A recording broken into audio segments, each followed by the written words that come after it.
ನಮಸ್ಕಾರ ಬಂಧುಗಳೇ, ಈ ದಿನ ನಾನು ನಿಮಗೊಂದು ವಿಶೇಷವಾದ ಆಯುರ್ವೇದಿಕ್ ಗಿಡವನ್ನು ಪರಿಚಯ ಮಾಡಿಕೊಡ್ತೀನಿ.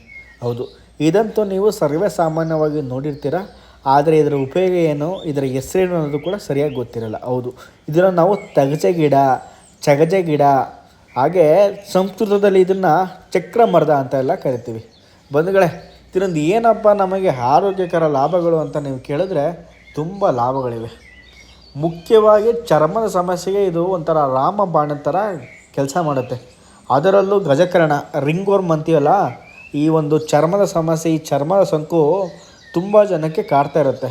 ಅಂಥವ್ರು ಏನು ಮಾಡಬೇಕು ಅಂದರೆ ಈ ಗಿಡದ ಎಲೆಗಳನ್ನ ಕಿತ್ಕೊಂಡು ರಸ ತೆಗೆದು ಅದಕ್ಕೆ 1-2-3 ಡ್ರಾಪ್ಸು ನಿಂಬೆ ರಸ ಅಥವಾ ಹುಳಿ ಮಜ್ಜಿಗೆನ ಹಾಕಿ, ಎಲ್ಲಿ ಸೋಂಕಾಗಿರುತ್ತೆ ಅಂದರೆ ಗಜಕರ್ಣ ಎಲ್ಲಿರುತ್ತೆ, ತುರ್ಕೆ ಎಲ್ಲಾಗಿರುತ್ತೆ, ಚರ್ಮದ ಸೋಂಕು ಎಲ್ಲ ಹರಡುತ್ತೆ, ಆ ಜಾಗಕ್ಕೆ ಹಚ್ಕೊಂಡ್ರೆ ಈ ಒಂದು ಚರ್ಮದ ಸಮಸ್ಯೆ ಏನಿರುತ್ತೆ ಅದೆಲ್ಲ ಕ್ಲಿಯರ್ ಆಗುತ್ತೆ. ಹಾಗೆ ಇದೊಂಥರ ಜೀರ್ಣಕ್ರಿಯೆಗೆ ತುಂಬ ಒಳ್ಳೆಯದು. ಕೆಲವರಿಗೆ ಮಲಬದ್ಧತೆ ಸಮಸ್ಯೆ ಇರುತ್ತೆ, ಹೊಟ್ಟೆಲೆಲ್ಲ ಹುಳ ಇರುತ್ತೆ, ಜಂತುಳ ಎಲ್ಲ, ಅಂಥವ್ರು ಇದನ್ನು ಕಷಾಯ ಮಾಡ್ಕೊಂಡಾರ ಕುಡಿಬೋದು, ಇಲ್ಲ ಸೊಪ್ಪಿನ ಪಲ್ಯ ಇಲ್ಲ ಸಲಾಡ್ ರೀತಿಗೆ ಕೂಡ ಇದನ್ನು ತಿನ್ಬೋದು. ಆವಾಗ ಹೊಟ್ಟೆ ನೀಟಾಗಿರುತ್ತೆ, ಜೀರ್ಣಕ್ರಿಯೆ ಸಮಸ್ಯೆ ಎಲ್ಲ ಕ್ಲಿಯರ್ ಆಗುತ್ತೆ ಬಂಧುಗಳೇ.